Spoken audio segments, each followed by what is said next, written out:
From the campus of the University of Nebraska at Omaha, Consider This with Cathy Wyatt, a program of issues and information behind today's news.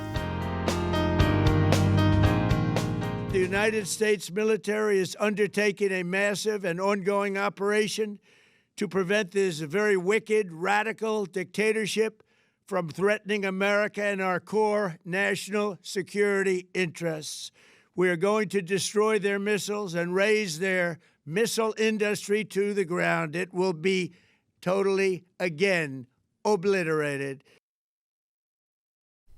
Hi, everyone. I'm Cathy Wyatt. Welcome to the 29th season and this week's edition of Consider This. Our topic, Operation Epic Fury. Joining us to talk more about it are UNO's Curtis Hutt, Professor of Religious Studies, and James Clark, a historian and scholar of the Middle East and Central Asia. Dr. Clark's primary research focus is modern Iran. Thank you both so much for being here and welcome back. Thank you. Dr. Hutt, I want to start with you. Tell us what happened on Saturday, February 28th. So it looks like the United States and Israel joined together to accomplish regime change in Iran. We know that the Israelis killed the Ayatollah Khamenei, the supreme leader in Iran, using U.S. intelligence.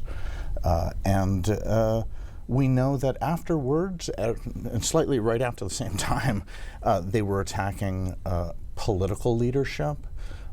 Also, I want to add religious leadership. Ayatollah Khamenei is a religious leader, and also religious leadership in the religious cities have been attacked, and also military leadership has been attacked. I believe in over 130 cities. So it's a widespread attack. It wasn't just to remove one person.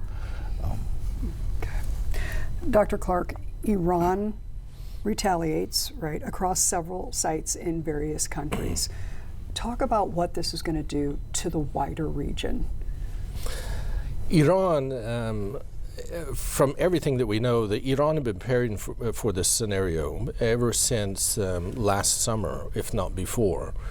And the most important weapon that they have are their ballistic missiles, which they can use to reach practically anywhere within the region to the west, which is where all the missiles are being fired.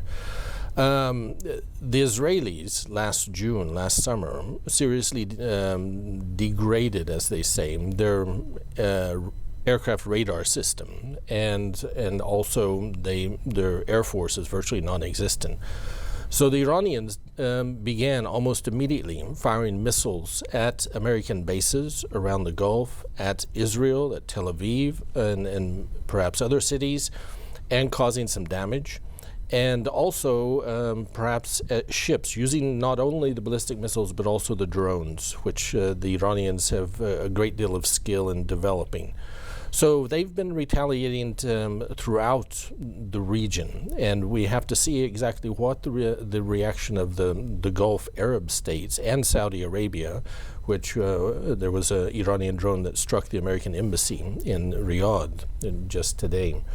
And so the Iranians have it's a very different reaction from last summer, much more widespread, just like the attack on Iran is much wider and broader than it was last summer. Okay, and I want to go back to last summer. We are going to put up some footage here, and as we're doing that, Dr. Clark, talk to us about why the two of you were here last June. We came last June because that was the first instance of this. In fact, like I've been telling people, it was almost exactly the same circumstances. Iran and the United States were holding negotiations, and Israel began attacks, and the Americans also attacked at the same time in June. But their goals were much more limited at that time, and the Americans were especially interested in destroying as much as they could the Iranian nuclear capacity, and therefore they attacked enrichment centers, one of which very famously, and this is probably why the Americans attacked, because they had an ordnance for it very deep underground. So most of it was that. And like I said, the Israelis also attacked the radar system and basically made Iran defenseless in that sense, in terms of repelling attacks against it. Therefore, what we see now is that Iran is attacking, but it cannot prevent the attacks upon it, and hence, for example, the killing of the supreme leader in the middle of Tehran, and all the other attacks that are taking place. I wanted to add as well, hold Yeah. on. We were actually also, you asked us about a debate between Senator Cruz and Tucker Carlson. And I did want to add, that debate, it was really over Senator Cruz talking about this kind of religious mandate for Christian support of Israel in the region, and especially in a war against Iran. And I wanted to say that that debate has continued. Just last week, Tucker Carlson went to Israel, and he met with the U.S. Ambassador Mike Huckabee to talk about U.S. and Christian support for Israel. And this is when Ambassador Huckabee made a very, very kind of inflammatory statement where he said that Israel had a biblical mandate to settle from Mesopotamia, I mean, from Iraq to Egypt. I just wanted to say that debate looks like Senator Cruz and Ambassador Huckabee, it looks like they won the debate. Tucker Carlson did not win that debate, and we see that in the attack. Just going forward. I do want to go back before we go forward to President Trump's claim last year. He said, quote, "We finished them off." I want to show our viewers a clip here. Our objective was the destruction of Iran's nuclear enrichment capacity and a stop to the nuclear threat posed by the world's #1 state sponsor of terror. Tonight, I can report to the world that the strikes were a spectacular military success. Iran's key nuclear enrichment facilities have been completely and totally obliterated. Iran, the bully of the Middle East, must now make peace. If they do not, future attacks will be far greater and a lot easier. And here we are, future attacks, right? Present day. So let's go back to maybe the events leading up to February 28th. What do you suppose, Dr. Hutt, provoked this particular attack? I've heard a lot of different things. One clearly is nuclear proliferation. I mean, nobody wants Iran to have a nuclear weapon, and people were very concerned about them being able to develop that. I think in recent weeks, though, you know, the killing of, is it 30,000 protesters? I don't know what the exact numbers are. Yeah, I don't think anybody does. But the regime in Tehran, they killed a lot of protesters, and I think that actually tilted the scale and in a way made it a little bit more possible for this attack. This said, it should be no secret to anybody that Israel, for the last several years, has been prodding the United States to take action against Iran. I don't know if, you know, what happened specifically in the last couple of days, but there was that statement by Secretary of State Rubio, who said, as far as I understand, that the United States government learned that Israel was going to hit the Ayatollah Khamenei. And then they understood that Iran would respond and maybe hit U.S. bases. So then we decided to preempt on the basis of Israeli preemption. I don't know the degree to which that's the case. It's not the case. But I think it's very, very clear, and you can see it just to look at, listen to the Israeli ambassador to the United Nations, Danny Danon, talking about this. And Israelis are in the Israeli government are very, very happy about this, and they think they won the debate, and they got U.S. support to do What I don't think they wanted to do alone, and now they got the U.S. military to join in and do it. So. But I think at the same time, a lot of sources are saying this was unprovoked. There was no specific instance of Iran attacking the United States or of attacking Israel. But I think that when we put together these things, Iran was in a particularly weak condition compared with what had existed before. And after what was done back in June to degrade their defensive systems, and after the protests in January, that a decision was made to go ahead and make the attack. It was a good opportunity. And this is what Iranian officials will say, is that this was totally unprovoked. And Iran and the United States were in the middle of negotiations when it took place. So I want to go to world reaction, because we saw it obviously last June. And Dr. Clark, I'll start with you, just in terms of thinking back to how the world responded then and what you've been seeing this time around. Is there a big difference? What are your thoughts?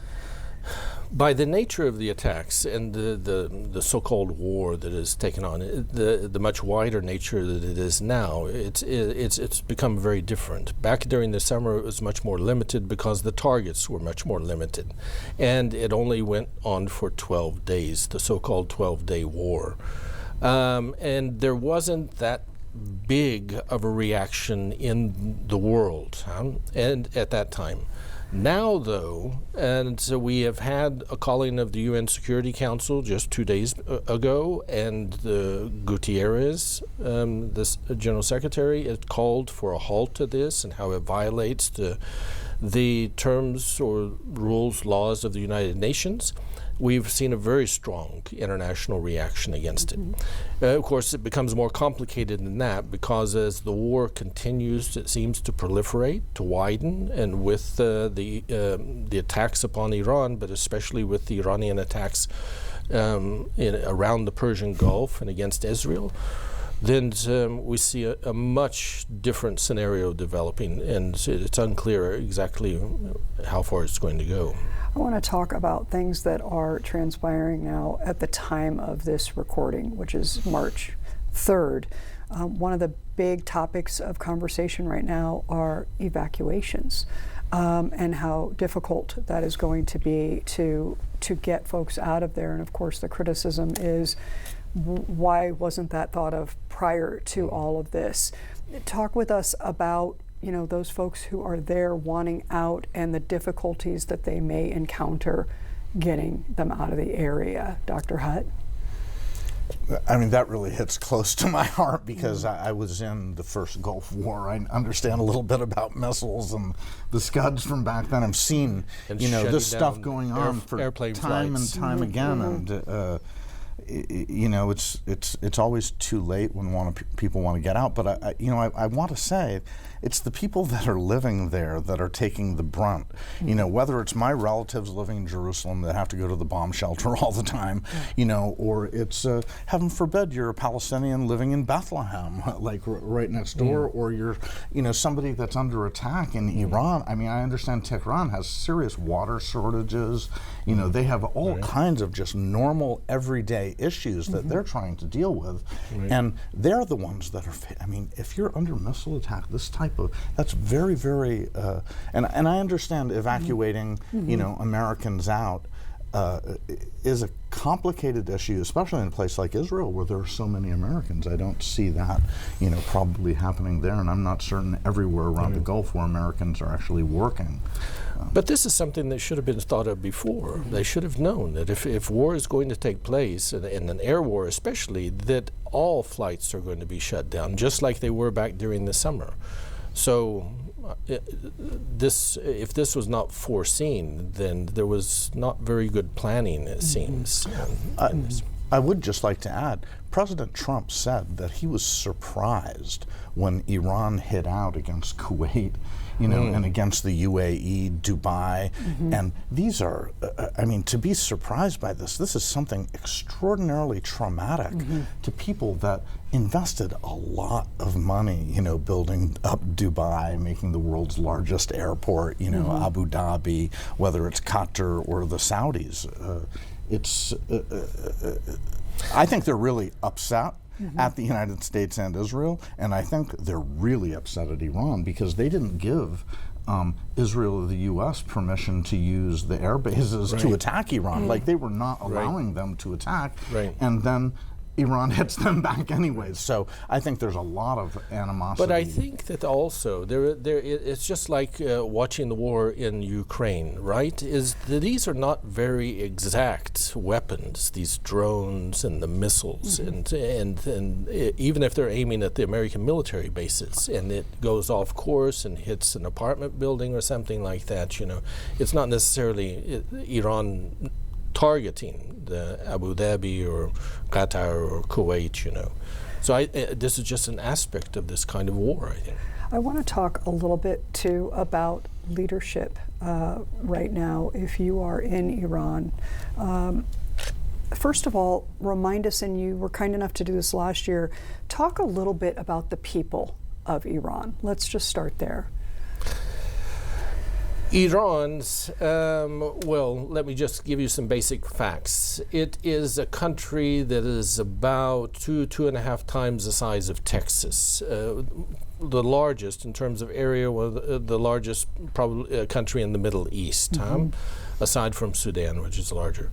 In terms of population, just to give you an idea of the amount of change that's been taking place during the revolution, 1978-79, the population was 35 million. It is now 93 million.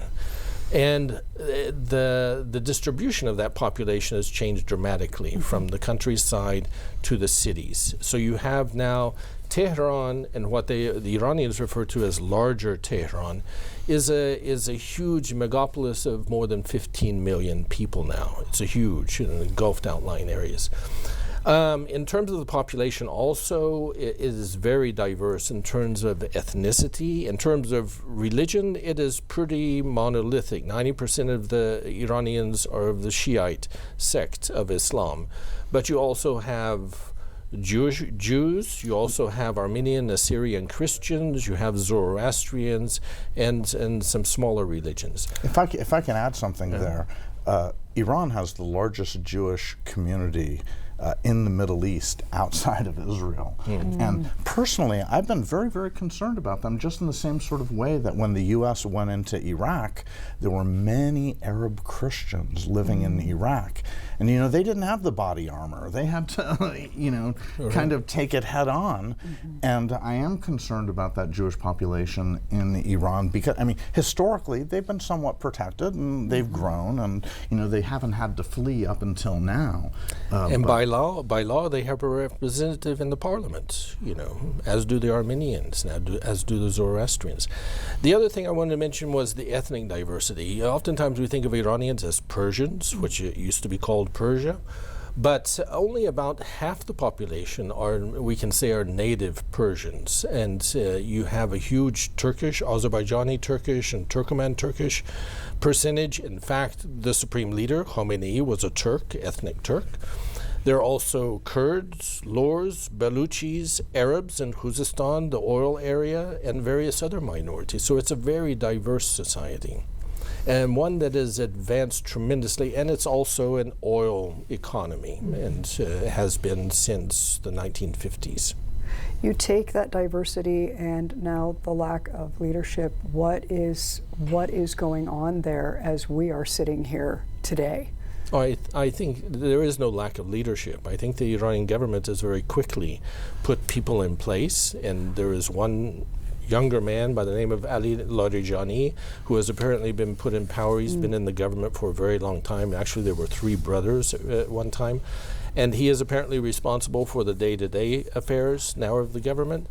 There are various councils, the councils of the elders and various consultative councils, as well as military committees. Apparently the Iranians have planned for this scenario and long been aware that this might happen. So I think that the government has not slipped any or been degraded in that sense. Okay.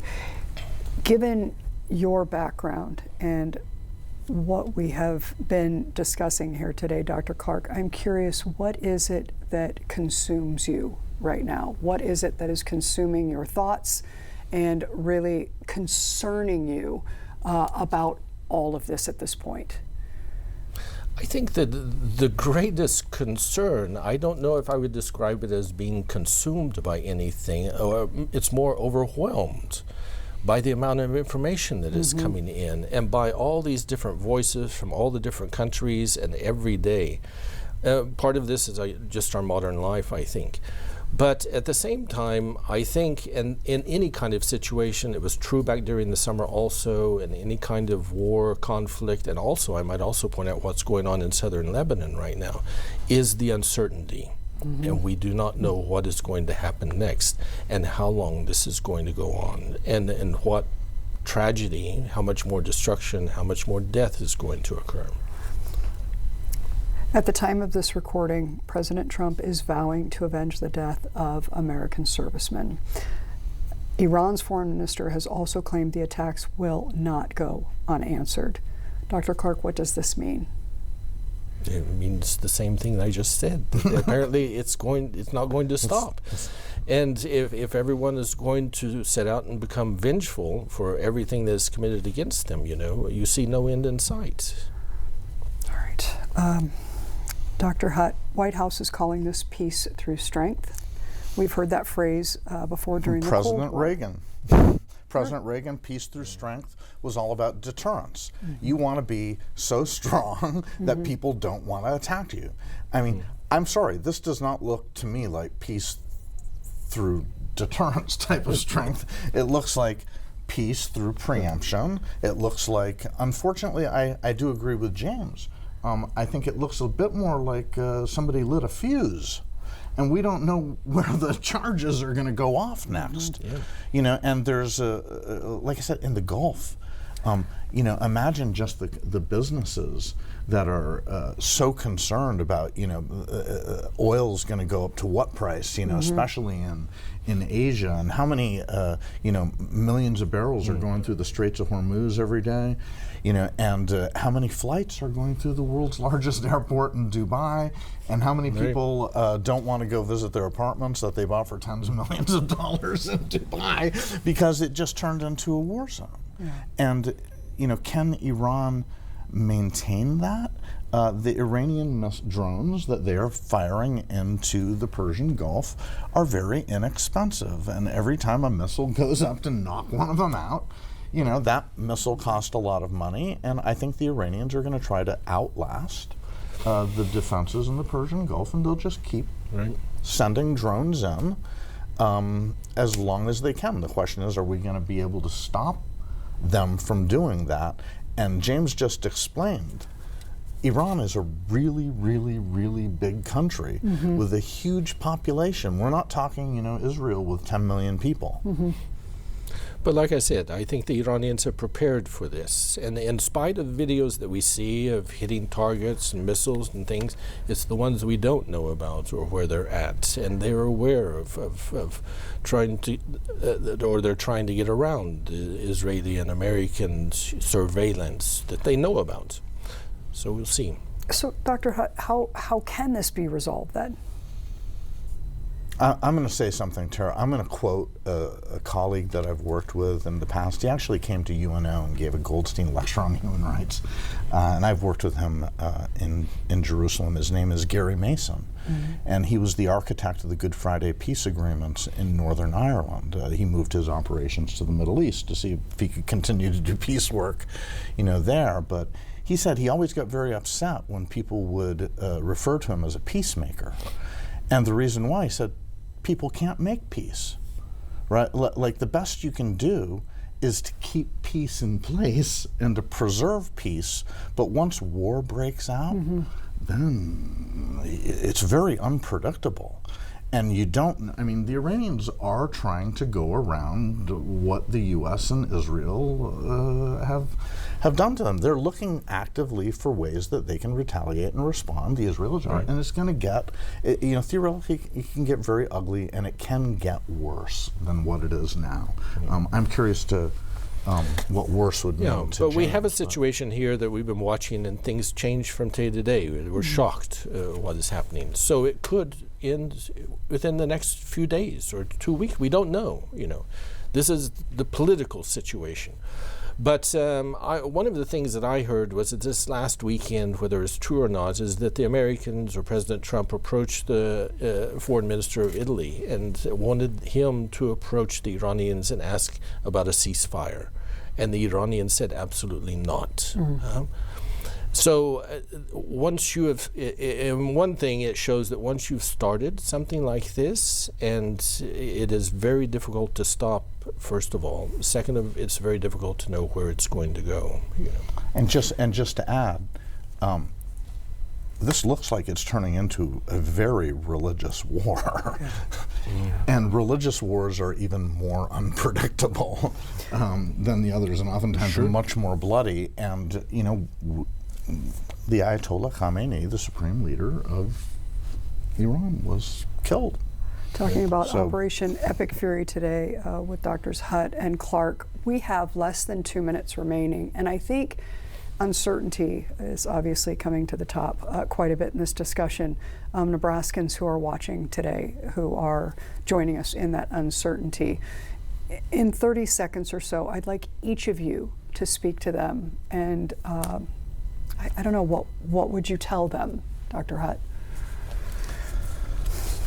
Earlier, when when we were speaking, I mentioned that I think the international world order, right, the legal framework within which countries operate with each other, has really degraded. It's been worn down. The United Nations does not have a lot of power, and this situation really leaves us open to all sorts of things that we had hoped we might be able to limit.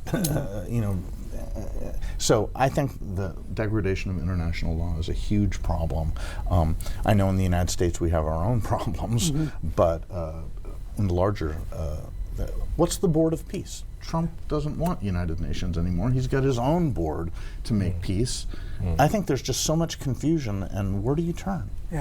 15 seconds, I think for Nebraskans, all you have to do is look at your closest gas station at the price of gas right now. And all of it is, from what I tell, is jumped by 40 or 50 cents overnight on speculation. That's how it can affect us, a war in the Middle East, and especially in the Persian Gulf, very directly. We live in a world that is globalized, so these places seem far away, but certainly they're different. I want to thank you both so much for being here, sharing your time and expertise. Thank you. Thanks to our students who are working so hard behind the scenes, and all of you for watching. See you next week.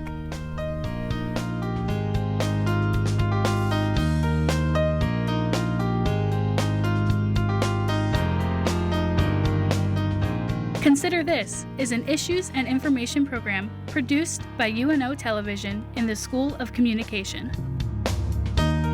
More information and program archives can be found at nebraskapublicmedia.org/considerthis. If you'd like to share your comments about this program, call the UNO School of Communication at 402-554-2600 during regular business hours. Or send an email to cwyatt@unomaha.edu.